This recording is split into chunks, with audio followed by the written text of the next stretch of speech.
भैया जी खजनवा दे दे। बड़ा भैया तो लुटा ही रहे हैं। भाभी जी गहनवा दे दे। अरे बाजी ना मजीरा ऐसे, बाजी ना मजीरा ऐसे, तेरा रतनवा दे दे।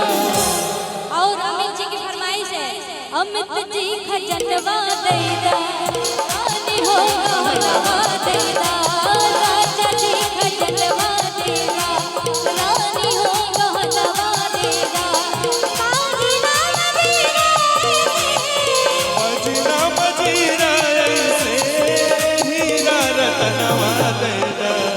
राजा जी खजनवा दे दे, रानी हो गहनवा दे दे, राजा जी खजनवा दे दे, रानी हो गहनवा दे दे।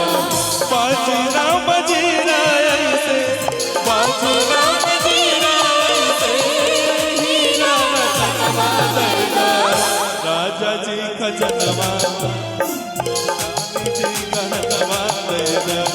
राजा जी खजनवा दे दे, रानी हो गहनवा दे दे।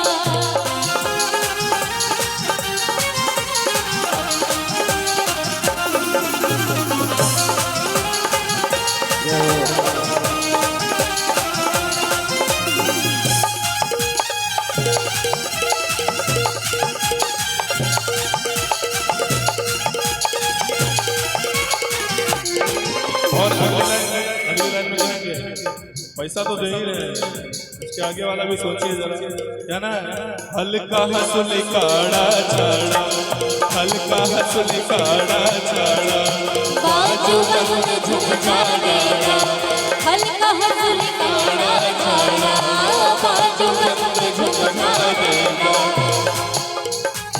ई है यार बनवा अपना, ई है यार बनवा अपना, पर के कगनवा दे दे। राजा जी खजनवा दे दे, रानी हो गहनवा दे दे, राजा जी खजनवा दे दे, रानी हो गहनवा दे दे।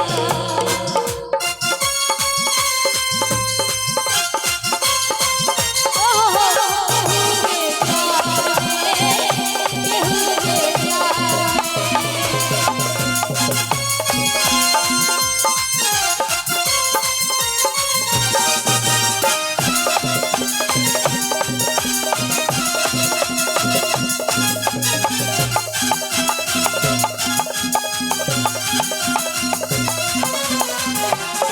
अब देखिए, आपकी मैसेज तो यहाँ नहीं है, लेकिन मैं यहाँ स्टेज के माध्यम से ये संदेश पहुँचा रही हूँ।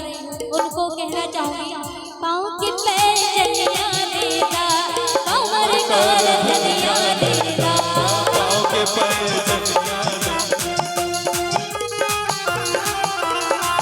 पाँव के पैर जनिया देगा, कमर कर धनिया देगा।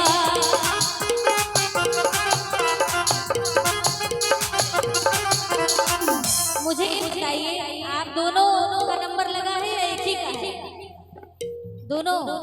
दोनों का नाम एक कैसे हो सकता है? एक शुभम है, एक अमित है। अमित है। आपको बहुत बहुत बधाई आपकी ओर से, अमित जी की ओर से। इस सोहर गीत पर पूरे 501 रुपए का आशीर्वाद पुरस्कार हम सभी कलाकारों के लिए आया है। आपको बहुत बहुत धन्यवाद। पाँव के पैरिया देगा, कमर कर धनिया देगा,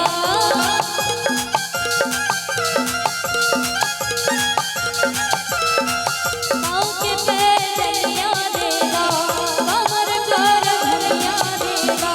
ई है बात बनवा, ई है बात बनवा, गौर के खजनवा देगा, राजा जी खजनवा देगा, रानी हो गहनवा देगा, राजा जी खजनवा देगा, रानी हो गहनवा देगा।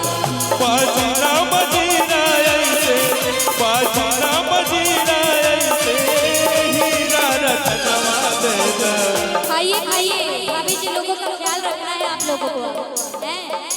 और बहुत बहुत बधाई। अंतिम लाइनों के साथ कहूंगी, राजा जी खजनवा देगा, रानी हो गहनवा